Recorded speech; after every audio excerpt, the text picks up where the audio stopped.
তোমার এই অবস্থা কেন? কি হয়েছে? তোকে বারবার বারণ করেছিলাম বাবুই, তুই আমার কথা শুনিসনি। তুই বুঝতে পারছিস না আমার কেন এরকম অবস্থা, কার জন্য এরকম অবস্থা।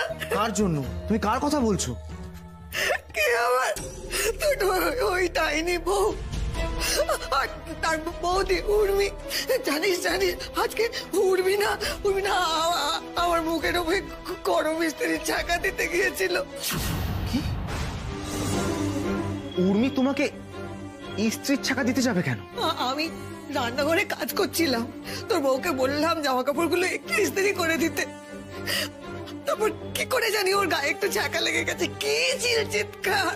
এর মাঝে উর্মি চলে এলো, এসে বললো আমি নাকি নন্দিনী গায়ে ছাকা দিচ্ছিলাম। তারপর গরম ইস্ত্রি দিয়ে আমার মুখে ছাকা দিতে যাচ্ছিল। জানিস না না, উর্মি এই কাজটা করেছে? মা কি বলছো তুমি? তা নয় তো কি, আমি কি মিথ্যে কথা বলছি? তুই না বাবুই বিয়ে হয়ে যাওয়ার পর কেমন যেন বদলে গেছিস, আমার কথা বিশ্বাস করিস না। দেখ না দেখ, কোথায় নন্দিনী, কোথায়? হ্যাঁ, উর্মি কোথায়? তুই আসার আগেই পালিয়ে গেছে। ঠিক আছে, তাই হোক। আমি নিজে মুখে চাকা দিয়ে পড়ে মা মা শান্ত হও, শান্ত হও মা। শান্তিতে থাকবি তুই, যা। শান্ত হও, শান্ত হও।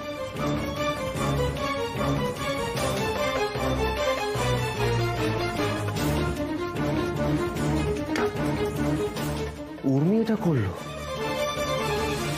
এবার নিশ্চয়ই তোমরা বুঝতে পারছো সিচুয়েশন কিরকম ছিল।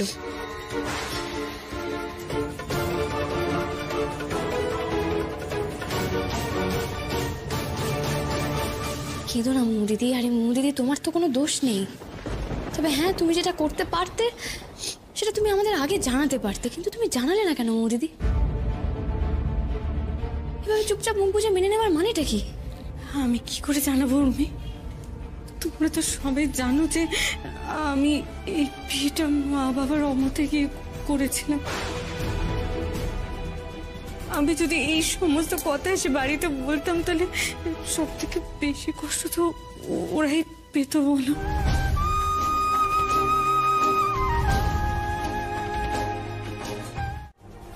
এবং তার উপরে মানসিক এবং শারীরিক নিগ্রহ করেছেন।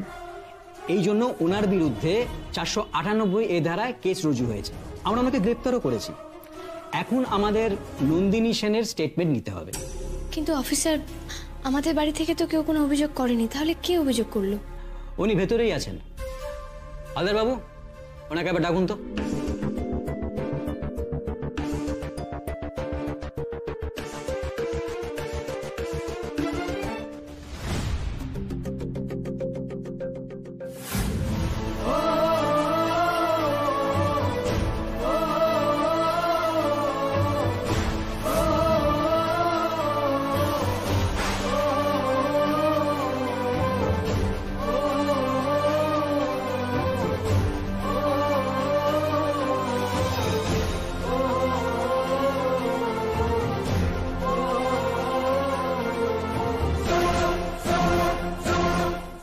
কানেতুল, আপনি আপনার মায়ের এগেইনস্টে অভিযোগ করেছেন? হ্যাঁ, আমি আমার মায়ের বিরুদ্ধে অভিযোগ করেছি। কি ভেবেছিলে তোমরা? যার সারা জীবনের জন্য দায়িত্ব নিয়েছিলাম তাকে এইভাবে মাঝ পথে ফেলে চলে যাব? তোমরা আমাকে যতটা খারাপ ভেবেছো অতটা খারাপ কিন্তু আমি নই। না না সুমন, আসলে আমরা কিন্তু সেটা বলতে চাইনি। আসলে কি জানো তো দাদা ভাই, আমি তো সাধারণ মধ্যবিত্ত বাঙালি পরিবারের মানুষ। যিনি আমাকে জন্ম দিয়েছেন উনি যখন এরকম একটা অপরাধ করেন তখন বুঝতে সত্যি খুব অসুবিধে হয়। সত্যি কথা বলতে আমি পুরো ব্যাপারটাকে অস্বীকার করতে চেয়েছিলাম, কি করব। আফটার অল উনি তো আমার মা, তাই না? যিনি আমাকে বড় করেছেন, ভালো মন্দ বুঝতে শিখিয়েছেন। যখন উনি এরকম একটা অপরাধ করেন তখন সত্যি নিজের অস্তিত্ব না শেষ হয়ে যায়। আচ্ছা উর্মি, তুমি তো বলো যে একজন মেয়ে আরেকজন মেয়ের যন্ত্রণা বুঝতে পারে, তাই না? কিন্তু আমাদেরও যন্ত্রণা হয় উর্মি। আমরা শুধু বলতে পারি না, কষ্ট হয় আমাদের। আমাদের জীবনের সব থেকে ইম্পর্টেন্ট দুটো মানুষ, একজন যখন আরেকজনকে এতটা কষ্ট দেয় তখন খুব কষ্ট হয় উর্মি, বিশ্বাস করো। যন্ত্রণা হয় আমাদের। তাই হয়তো শুরুর দিকে আমি একটু দ্বিধায় ছিলাম, অসুবিধা হয়েছিল, কিন্তু তা বলে কি আমি সত্যের সামনে দাঁড়াতে পারবো না? এবার যা করবে পুলিশ করবে। দাদা ভাই, উর্মি, তোমরা যখন এখানে আছো তাহলে তোমাদেরকে একটা কথা আমি আগে থেকে ইনফর্ম করে দিই। আমি ভাবছি যে আমরা আর ওখানে মানে আমার বাড়িতে ফিরবো না। আমি আর নন্দিনী একটা খুব ছোট্ট ফ্ল্যাট হলেও শিফট করে যাব ওখানে। এটা তো খুবই ভালো সিদ্ধান্ত মিস্টার কানেরদুল, কিন্তু যতদিন না সবকিছু ঠিকঠাক হয়ে যাচ্ছে আপনারা আমাদের বাড়িতেই থেকে যান না, কি বলো টুকাই বাবু? হ্যাঁ হ্যাঁ, এটা আবার বলার কি আছে, ওরা তো আমাদের পরিবারেরই একজন। আমার কোনো আপত্তি নেই। নন্দিনী, তোমার কি মত?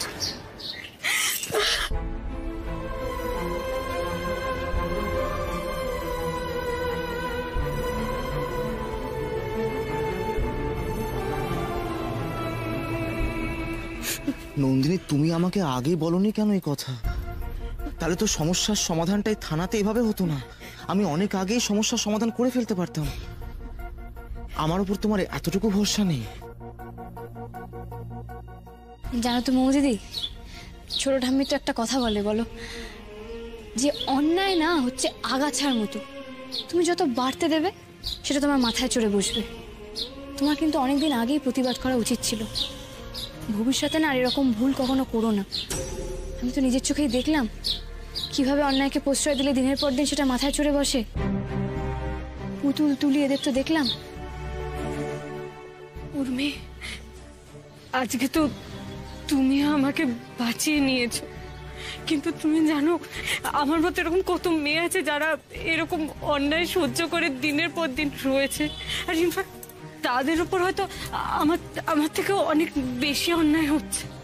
জানি তো মৌদিদি, অনেকেই আছে। তুমি পারবে না উর্মি ওদের জন্য কিছু করতে? বলো না। জানি না মৌদিদি, আমি কি পারবো, আমার কি এত ক্ষমতা আছে? তবে একটা কাজ আমি করতে পারি, মানে ওরা যাতে ইন্ডিপেন্ডেন্ট হতে পারে সেই ব্যাপারে আমি ওদের যতটা পারবো সাহায্য করতে পারি। কারণ আমি এইটুকু জানি, এইটুকু মানি মৌদিদি, যারা নিজের প্রয়োজনীয় জিনিসটা নিজেরা জোগাড় করে নিতে পারে না তাদের সাথে চট করে কেউ অন্যায় করতে পারে না, তাদের সাথে কেউ চট করে কিছু খারাপ করার সাহস দেখাতে পারে না। থ্যাংক ইউ মৌদিদি, তুমি আমাকে আরো একবার মনে করিয়ে দিলে। সত্যি এবার থেকে আমাকে ওদের নিয়ে ভাবতে হবে।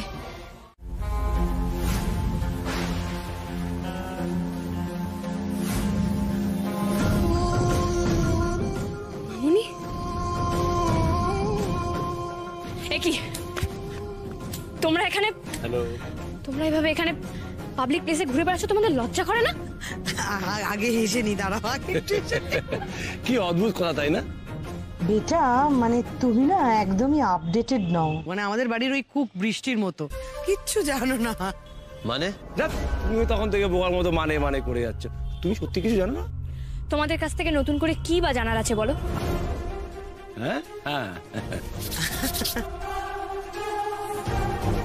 ওকে, ওয়েল, তুমি যখন আমাদের কাছেই শুনতে চাও তাহলে শোনো। আমরা জেল থেকে তো অনেকদিন আগেই ছাড়া পেয়ে গেছি, তাই এখন আমরা ফ্রি বার্ড। আমরা যা খুশি তাই করতে পারি। গট মাই পয়েন্ট বেটা? খবরদার আমাকে বেটা বেটা বলে ডাকবে না মামুনি, একদম ডাকবে না। আর তুমি একবার আইনের চোখে ফাঁকি দিয়েছো বলে তুমি কি ভেবেছো তোমরা বারবার আইনের চোখে ফাঁকি দেবে? আমি থাকতে তো সেটা হতে দেবো না। আর আমাকে নিয়ে না তোমাকে চিন্তা করতে হবে না। আমার পরিবারের দিকে তুমি একদম চোখ তুলেও তাকাবে না। আমি কিন্তু এখন আমার পরিবারের ঢাল হয়ে দাঁড়াচ্ছি।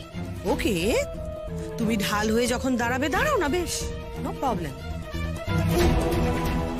বাট তোমাকে প্রোটেক্ট করার জন্য কে ঢাল হয়ে দাঁড়াবে? তোমাকে তো ভাবতে হবে না। যতদিন আমার সাথে আমার বাহন দেবার টুকাই বাবু আছে, তোমাকে আমার কথা ভাবতে হবে না, আর আমার কিছু হবেও না। টুকাই বাবু? আরে তোমার টুকাই বাবুকে নিয়ে আমরা না হয় পরে চিন্তা করব। আগে একবার বাহনদেবকে দেখে নাও। বাহনদেবকে দেখে নাও মানে? কেন?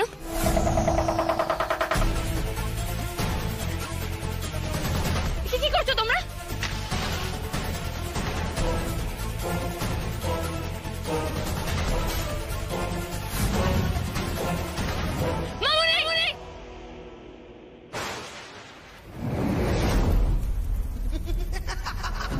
করবো না, কত রিল্যাক্স লাগছে বলো।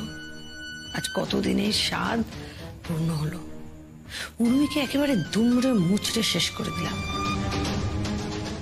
আজ সব শোধ একবারে নিয়ে নিলাম। সরি সরি হীরক, মাঝে তোমার উপর কিছুদিনের জন্য আমার মাথাটা গরম হয়ে গেছিল।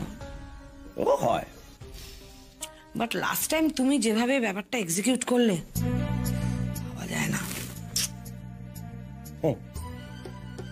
ওর একটা সাপোর্ট সিস্টেমটাকে তো নষ্ট করে দিলাম, আর একটা সাপোর্ট সিস্টেম হলো সাত্তকী। ওকে শেষ করে দিতে পারলে উর্মি সারাটা জীবন বেঁচে মরে থাকবে। আমাদের ইটারনাল শান্তি। শান্তি শান্তি শান্তি আসবে, শান্তি শান্তি আসবে। মধ্যখানে শান্তি একটুখানি লেভেল ক্রসিং এরকম ভাবে আটকে গেছিল। আজকে কিন্তু সারা ধরে উল্লাস হবে। হ্যাঁ, সারা ধরে এনজয়। হীরক, বলছি চলো না বাইরে কোথাও ডিনার করে আসি। কোথায় যাবো?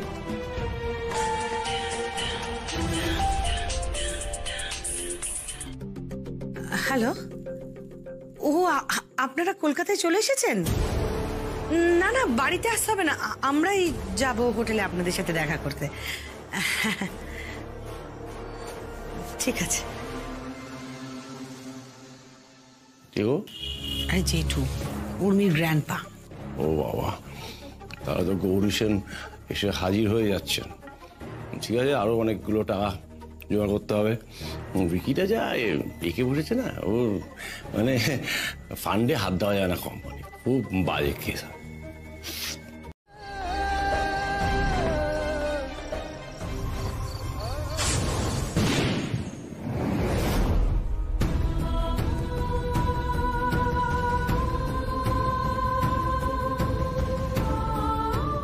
আমাদের দার্জিলিং যাওয়ার দিন যখন সমর কাকা আমাদের উপর লোক দিয়ে অ্যাটাক করিয়েছিল, তখন তো বাহনদেব ছিল বলেই আমি তোমাকে হাসপাতালে নিয়ে যেতে পেরেছিলাম টুকাই বাবু।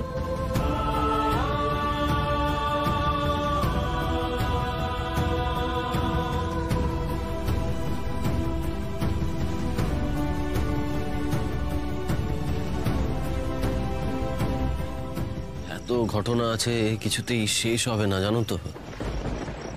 আমাদের জীবনের সবকিছুর সঙ্গে কিরকম কিরকম জড়িয়ে গেছে এই বাহনদেব।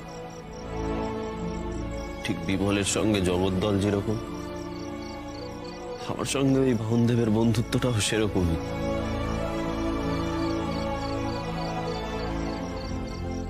বাবু, আমাদের যখন প্রথম দেখা হয়েছিল, সেদিন যখন আমাকে গুন্ডারা তাড়া করেছিল, বাহনদেবী তো ছিল যে আমায় বাঁচাতে তোমাকে সাহায্য করেছিল। বাহনদেবে করেই তো তুমি গুন্ডাদেরকে জব্দ করেছিলে, মনে আছে?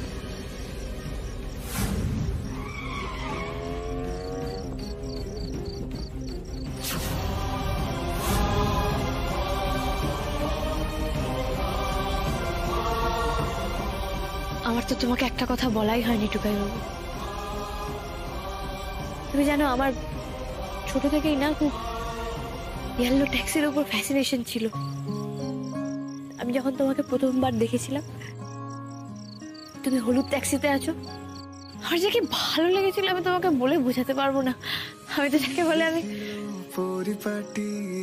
বাহনদেবের প্রেমেই পড়েছিলাম। হঠাৎ করে ফিফথ গিয়ারে ছুটলো যে জীবন কে, এমনকি আমার তোমার কাছে ড্রাইভিং শেখারও একটাই উদ্দেশ্য ছিল, এই বাহনদেবের সাথে দেখা করবো। আমার ক্রাশ, আমার ফার্স্ট লাভ কিন্তু বাহনদেব। মনে আছে আমার, একবার বাহনদেবকে এই কথায় কথায় আমি খাটারা বলেছিলাম বলে তুমি কিরকম রেগে গেছিলে। আপনি যে এইটাকে বাজে গাড়ি বলছেন, এই বাজে গাড়িটার জন্যই আমার এবং আমার পরিবার খেতে পায়। আমার বিপদের দিনে যখন আমার পাশ থেকে সবাই চলে গিয়েছিল, তখন শুধুমাত্র ওই আমার সঙ্গে ছিল, মনে আবার থাকবে না? তারপরের দিন তুমি তোমার নিজের ভুল বুঝতে পেরে আবার নিজের হাতেই সাজিয়ে দিয়েছিলে আমার ওই বাহনদেবকে। নন্দিনী, নন্দিনী, আমি বেরোলাম। শোনো শোনো, এই চলো চলো, আগে বসো বসো। মানে? এ নাও টোস্টার অমলেটটা খেয়ে নাও। তোমায় কে বলেছে সব করতে? কে বলেছে? একই তো তুমি সারা রাত উর্মিদের জন্য জেগেছিলে, ঠিক করে ডিনার পর্যন্ত করনি। কে বলেছে সব করতে? তোমাকে যে বলেছিলাম আমি একটু বেলা অবধি ঘুমোতে, কি হলো এগুলো? ঠিক আছে, এত চিৎকার করছো কেন? আমার শরীর এখন ঠিক আছে। দেখো এইটুকু তো আমি করতেই পারি, এতটাও শরীর খারাপ নয় আমার। একটু বোঝার চেষ্টা করো না, বলছি যে পানি যখন ফেলেছে খেয়ে নাও না প্লিজ। তুমি একদম জানো তো কথা শোনো না, জানো তো। কি হলো কি হলো? কি চাই কি চাই? দাঁড়াও আমি আনছি। আরে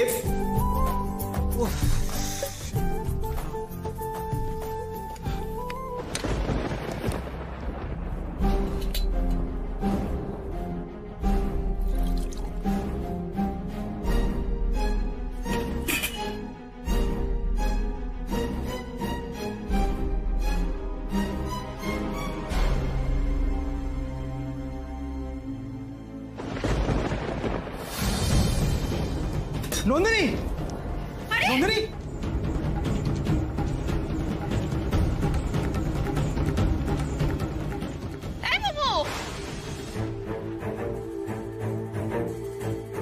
মোমো চোখ খোল, চোখ খোল মোমো, মোমো চোখ খোল, চোখ খোল মা। এই সুমন, কি হলো? দেখুন না, আমি বারবার বারণ করলাম যে জল আনতে যেতে হবে না, জল আনতে গেল মাথা ঘুরে পড়ে গেল। কি হলো? নন্দিনী, চোখ খোল। এই তো এই তো এই তো চোখ খোল মা, একটু একটু গরম দুধটা খেয়ে নে তো। একটু খা, একটু দুধটা খা। তুই এখন এত বড় হয়ে যাচ্ছিস যে আমাদের কথা শুনবি না, বাবা গুলো দেয়। খা খা, দুধটুকু খা। যে মা আমি খাবো না। খা বলছি তো।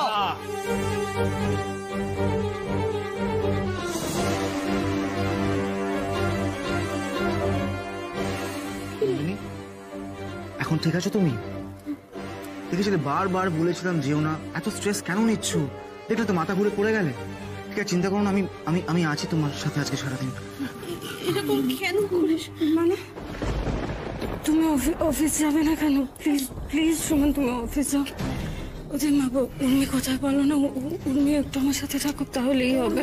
উর্মি তো বেরিয়েছে, দাঁড়া একটা ফোন করি। না না জেমা, ওদেরকে ফোন করতে হবে না, ওরা তো ব্যস্ত আছে, শুধু শুধু ডিস্টার্ব করার দরকার আছে? আমি আছি তো এখানে। এখন একটু ঠিক লাগছে?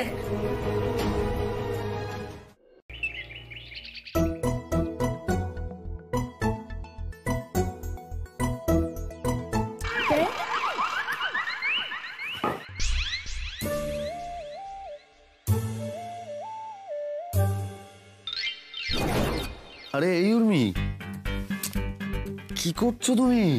টুকাই বাবু, আমার পুরো বিষয়টা ভীষণ গন্ডগোলে লাগছে, বিশ্বাস করো। দেখো, কেউ তোমাকে লোন দিতে চাইছে না, অথচ এরা তোমাকে আদর করে ডেকে একবারে লোন দিচ্ছে। কেন বলো তো? আমি না নিজেকে কনভিন্স করতে পারছি না। আরে বাবা, তুমি তো কালকেই বললে যে যা হবে আমাদের সঙ্গে ভালো কিছুই হবে। তো ঠিক আছে, আমরা একবার গিয়েই দেখি না? তুমি দেখোনি? তুমি দেখোনি টিভিতে এরকম কত স্ক্যাম হয়? আমার কি মনে হচ্ছে বলো তো, ওখানকার যে অল ইন অল না, তাকে পুরো মোগ্যাম্বর মতো দেখতে হবে, বলবে খুশুয়া দিয়ে আমাদের বিপদে ঠেলে দেবে। হ্যাঁ, তবে এখন আমাদের যা কপাল সেটা হতেও পারে। তবে জানো, আমি না একটা কথা ভাবছি, মানে আমাদের সঙ্গে কেউ কেন এরকম করবে? আমাদের কি আছে? সত্যি তো, কি আছে বলো তো? আমাদের কি এমন আছে যেটা আমরা জানি না? একটা ব্যাগ নিয়ে যাব। ব্যাগ নিয়ে যাবে? বড় ব্যাগ। কেন? দেখো, যে টাকাটা ওরা দেবে সেটা নিশ্চয়ই ক্যাশে দেবে, তো আমাদের তো লুকিয়ে লুকিয়ে আনতে হবে। তো ব্যাগটা নিয়ে যাই, ছত্রবেশে যাব, তারপর সোজা থানায় যাব। থানায় কেন যাবে? আরে তুমি থানায় গিয়ে কি বলবে? তোমাকে কেউ লোন দিতে চাইছে, এটা কি ক্রাইম নাকি? আচ্ছা, কোনটা বেশি ইম্পর্টেন্ট, লোন পাওয়াটা না থানায় যাওয়াটা? সোশ্যাল মিডিয়ায় দেবো। তোমার এই লোনের ফোনে পুরো মাথাটাই গেছে। আমার মাথা যায়নি, আমার মাথা ঠিকই আছে। সাবধানেরও তো মার নেই বলো। আবার কৌতূহল হচ্ছে, জানো তো ব্যাপারটা কি সেটা জানার। কৌতূহল আমারও হচ্ছে, বুঝলে। আমি শুধু ভাবছি এর পেছনে কে আছে সেটা বের করতে হবে। আরো একটা কারণে তো যাবই যাব। কে এই গন্ডগোলটা করছে, আদৌ কি আছে, তার মোটিভটা কি। যদি দেখি কোনো গন্ডগোল, তার কলারটা ধরবো, তাকে টানতে টানতে সোজা থানায় নিয়ে যাবো। তুই পার ভাববে কাউকে ঠকানোর আগে।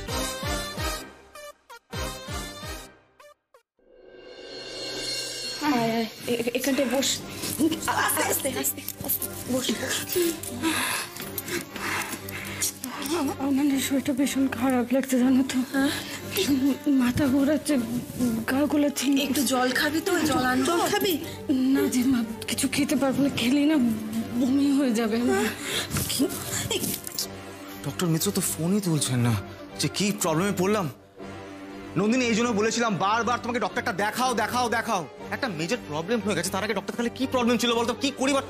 আচ্ছা বেশ ঠিক আছে, কোনো কথা তো শোনে ও। ভর্দি শোনো শোনো,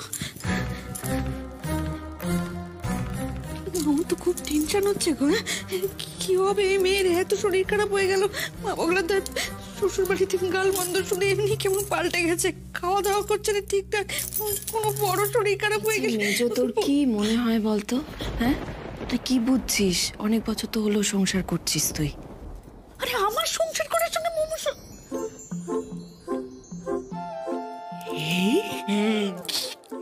ঠাকুরকে ডাক, সবকিছু যেন ভালোই ভালোই হয়ে যায়।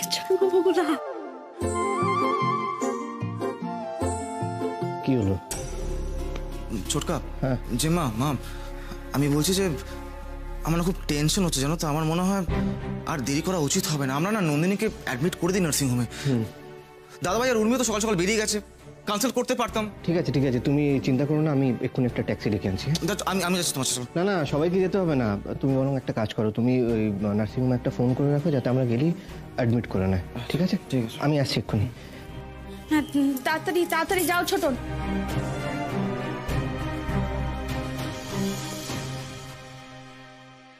Hello, health healing nursing home? হ্যাঁ বলছি, আমার একটা অ্যাপয়েন্টমেন্ট ছিল ডক্টর মিত্রের সাথে। হ্যাঁ হ্যাঁ হ্যাঁ, একদম ঠিক। বলছি যে আমি তাহলে কি আমার ওয়াইফকে নিয়ে চলে আসবো? নিয়ে চলে আসবো। Thank you so much, thank you. মিটুকাই থাকলে না খুব খুব ভরসা পেতাম জানো তো। সব ঠিক হয়ে যাবে, চিন্তা করিস না। বাবাগুলো তা যেন তাই হয়, সব যেন ঠিক হয়ে যায়।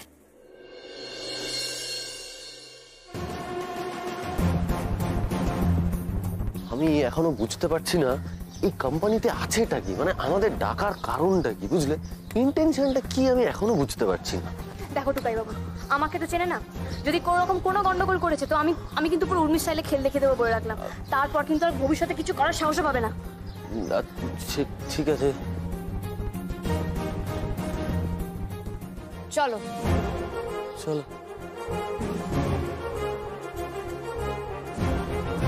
মানে আপনি জানলেন কি করে যে আমাদের বিজনেস প্ল্যানটাও ভালো হবে? এই দেখুন, এতে আবার বলার কি আছে? সাত্তকী বাবুর মতো এরকম এফিশিয়েন্ট, ওয়ার্কহলিক, এরকম একজন মানুষের সঙ্গে তো কাজ করার জন্য আমি সবসময় এক্সাইটেড। আর আপনি তো আমাকে বলেছিলেন কি, তাই না? আপনার মুখ থেকে তো আমি ওনার সম্বন্ধে এত কিছু শুনেছি। আর তাছাড়া আমি মার্কেটেও খবর নিয়েছি, কেউ যদি এই মার্কেটে কিছু করতে পারে তা উনি পারেন। অ্যান্ড মোস্ট ইম্পর্টেন্টলি, মিস্টার রজত শুভ্র রক্ষিতের নাতনি, তার আইডিয়া কখনো খারাপ হতে পারে না, এটা আমার বিশ্বাস। আর দেখুন, আপনার টুকাইবাবুর ওপর আমারও ভরসা আছে।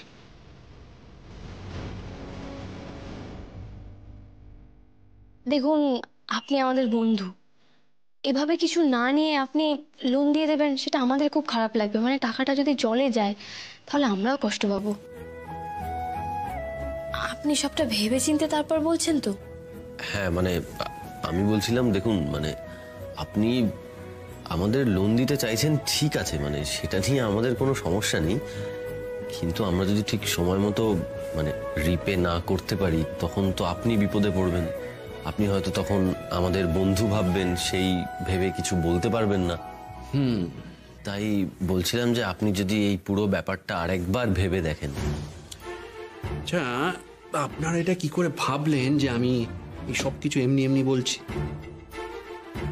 দেখুন, আপনারা যদি আমার এই লোন আর এই লোনের অফারটা না নেন, তাহলে কিন্তু আমি খুব হার্ট হব। আর ওই যে আপনি ভুলে গেলেন, এটা হলো আমাদের ভাটিয়া কমিউনিটির। থাক থাক থাক, প্লিজ প্লিজ, আর এই সমস্ত নয়। হ্যাঁ মানে আপনাদের ওই ভাটিয়া টার্ম বুঝতে বুঝতে, যাই হোক প্লিজ, অনেক হয়েছে, আর না। বেশ, তাহলে এবার বলে ফেলুন আপনার প্ল্যানটা কি, বলে ফেলুন। প্ল্যানটা আমার নয়, প্ল্যানটা টুকাই বাবু। আর টুকাই বাবুর স্বপ্ন আর আমার স্বপ্ন তো এখন এক হয়ে গেছে। ভেরি গুড, তাহলে এবার শুনি আপনাদের স্বপ্নটা কি।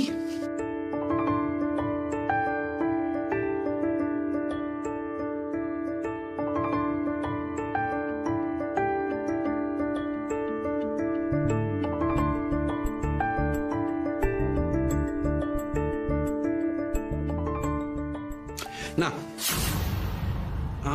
আমি তো এটা একটা অনেক বড় বিজনেস প্ল্যান ভেবেছিলাম, কিন্তু কি জানেন, এতে বিজনেস কম আর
না দেখো, এটা তো হওয়ারই ছিল। উপরে বসে ভগবান নিজে হাতে স্ক্রিপ্ট লিখছেন, তুমি আর আমি তার বাইরে কি করে যাই বলো? দেখো, একটা এত ভালো অনেস্ট ইনিশিয়েটিভ, সেটা কেউ হেল্প না করে পারে? টুকাই বাবু, দুদিন আগে যখন মামুনি বাহনদেবকে চালিয়ে দিল না, তখনও মনে হচ্ছিল যে সব বোধহয় শেষ হয়ে গেল। কিন্তু না গো, আমি একটা জিনিস রিয়েলাইজ করেছি, কোনো কিছু আরম্ভ না, কোনো কিছু শেষ থেকেই শুরু হয়। একটা দরজা বন্ধ হয়ে গেলে কি হবে, তার হাজারটা দরজা খোলা থাকে, রাইট?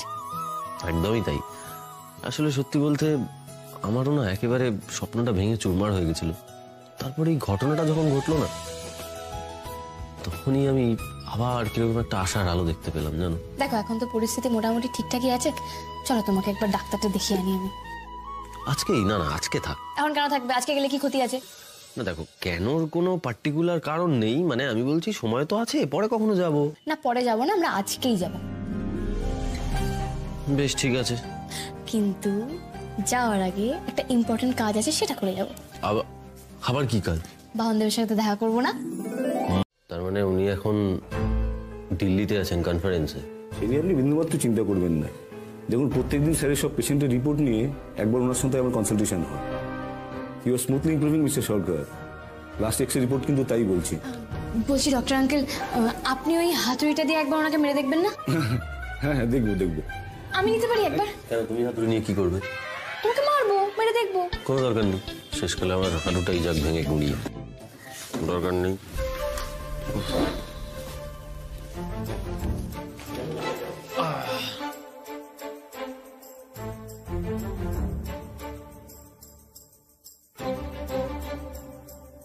আমাকে একটু দিন, আমাকে দিন।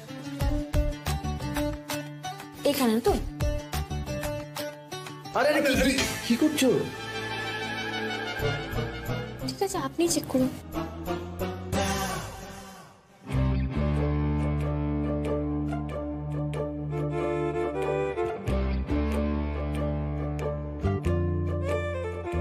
দারুণ প্রোগ্রেস। এখন থেকে না, এই মুহূর্তে থেকে আপনি কাজ ছাড়াই হাঁটবেন।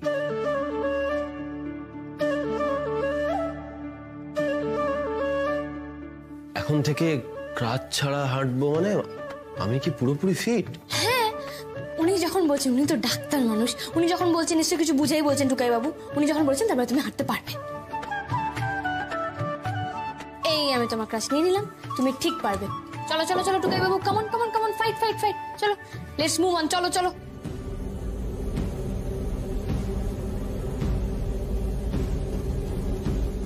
প্লিজ হেজিটেট করবেন না Mister Sarkar. Let's take a try. অত ভয় পেলে হবে না টুকাই বাবু, অত ভয় পেলে হবে না। Come on come on, fight Tukai fight, let's move on, চলো চলো চলো। দেখি, দাঁড়া। হ্যাঁ,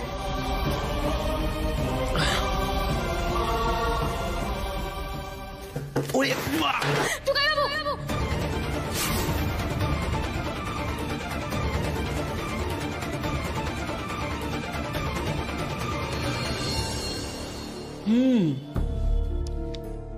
আপনি তো দেখছি সব কটা টেস্টই করিয়েছেন। হ্যাঁ ডাক্তারবাবু, মা বগলা তো সব টেস্ট করিয়ে নিয়েছি, ওই জন্য একটু আজ সারাদিন কেটে গেল আর কি। কিছু কিছু বোঝা যাচ্ছে ডাক্তারবাবু? আমার কিছুই বুঝতে পারছি না, খুব চিন্তায় আছি মা বগলার দয়। বোঝা যাচ্ছে, অনেক কিছুই বোঝা যাচ্ছে। বাই দ্য ওয়ে, আপনি পেশেন্টের কে হন? আমি ওর মা হই ডাক্তারবাবু। চিন্তা করবেন না। এই শোন, এখন থেকে কিন্তু তোকে খুব সাবধানে থাকতে হবে, দুমদাম কোথাও বেরিয়ে যাস না। হ্যাঁ অবশ্যই, এই কথাটাও আমি টুকাই বাবুকে বলছিলাম, এটাও ঠিক। দেখো, সবকিছু মিটে না গেলে আমি কি আর... না মানে আমি ভাবছিলাম যে তুমি... তোদের আর কিচ্ছু ভাবতে হবে না, আমরা তাহলে বড়রা আছি কি জন্য? তুই এখন ওই সারাদিন ভালো ভালো খাবি আর পায়ের উপর পা তুলে বিশ্রাম। আরে এখন তো শুধু নিজের দেখভাল করলে চলবে না, সঙ্গে যে আর একজনেরও দেখভাল করতে হবে না। দেব ঠিক কথাটা তুমি একদম ঠিক বলছো, ছোট দাদু ঠিক বলেছে না বলো? কংগ্রাচুলেশনস কংগ্রাচুলেশনস বেহনা, কংগ্রাচুলেশনস টুকাই বাবু, কংগ্রাচুলেশনস। দেখো, কনগ্রাচুলেশনস মানে আমি তো কিছুই করিনি, সবটা তো উর্মির জন্যই সম্ভব হয়েছে। আরে দেখ বাবা টুকাই বাবু, এরকম করলে খেলবো না কিন্তু। আরে বাবা, তোমার কন্ট্রিবিউশন ছাড়া কি সবকিছু ঘটা সম্ভব হতো? 100। আরে ভেনা বলছি, আমি আর মিসেস রিডাও কিন্তু আসছি তোদের পেছন পেছন।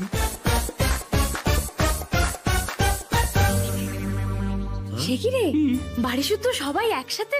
আরে বাবা জানি জানি, সরকার বাড়িতে তো একেবারে চাঁদের হাট বসবে। কিন্তু দিদির মা, তুমি আমাকে একটা কথা বলো, সত্যি করে বলো, তুমি এত কিছু জানলে কি করে? আমি কি করে জানবো? আমি ধরে ফেলেছি মা বগলার দায়। আমি তো হাসপাতাল থেকে বেরোনোর সময় খবর পেয়ে গেলাম, তোমাদের দেখলাম, বুঝে গেলাম যে দুটো বাচ্চা আসছে সরকার বাড়িতে। দুটো বাচ্চা? মোমো দিদি, তোমার জমজ বেবি হবে, ডাক্তার সেটা বলে দিয়েছে? দাঁড়া, সবে একটা এলো, দুটো বাচ্চা, একটা মুমুর বাচ্চা, একটা তোমার বাচ্চা, ডবল বাচ্চা মা বগলার দয়। আমার বাচ্চা মানে? মানে তোমার বাচ্চা? না তো, আমার তো... ওফো মোমো দিদির মা, টোটাল কনফিউশন।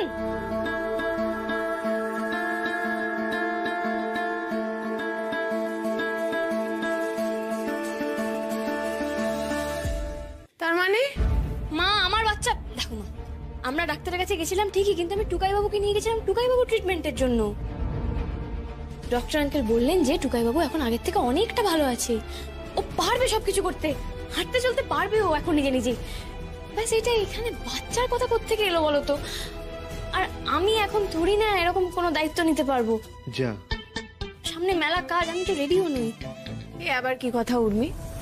মা হয়ে কি সব কাজ করা যায় না? যা, ডবল আনন্দ মাটি হয়ে গেল।